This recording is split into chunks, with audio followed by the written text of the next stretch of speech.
Thank you, Madam Speaker. Welcome, Minister. I want to come back to the issue of youth unemployment that my colleague Senator Hay raised.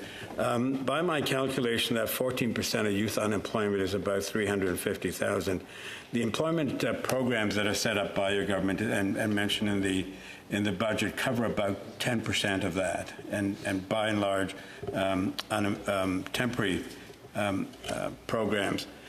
We really need to look at that other 90% of youth who are looking for full-time employment, and I think we should think bold and think big. I want to convene a roundtable of a number of the people concerned, including governments, economists, private sector, and other stakeholders early in the new year. Can I work with you, and would you be prepared to participate in the roundtable with a number of the key stakeholders to think big about how we can really deal with this, and get the private sector involved in a big way?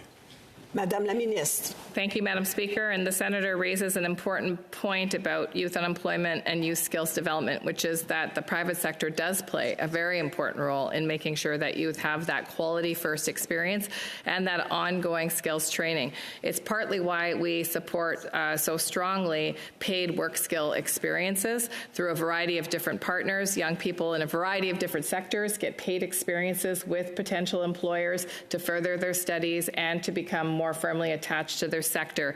It's also why we work very closely with provinces and territories through the transfer of the labour market transfer agreements and the workforce development agreements to make sure that provinces and territories have what they need in order to support young people to get into, for example, the skilled trades.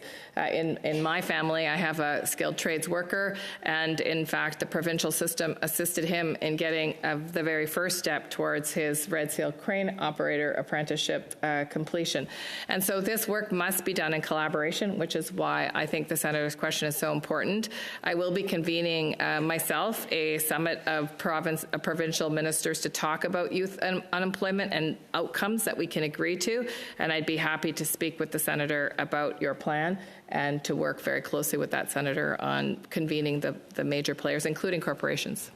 Senator Cardozo. Thank you for that, Minister, and I do look forward to working on that. Can I ask you about the other part of youth unemployment or employment that has been happening, which is through sectoral initiatives that your department has funded over the years, such as sector councils? What is the plan on that, where you would work with sectors, work with industry sectors to identify the human resource needs of the economy?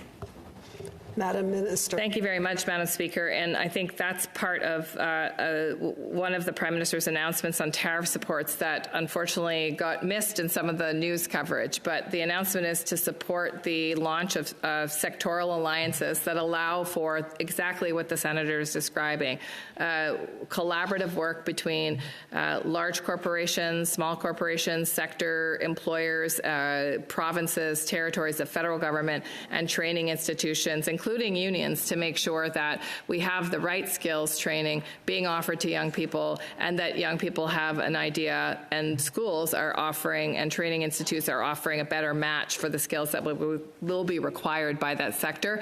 I anticipate that each sector alliance will also start with a strong commitment to sharing data and to making that data transparent and nationally available.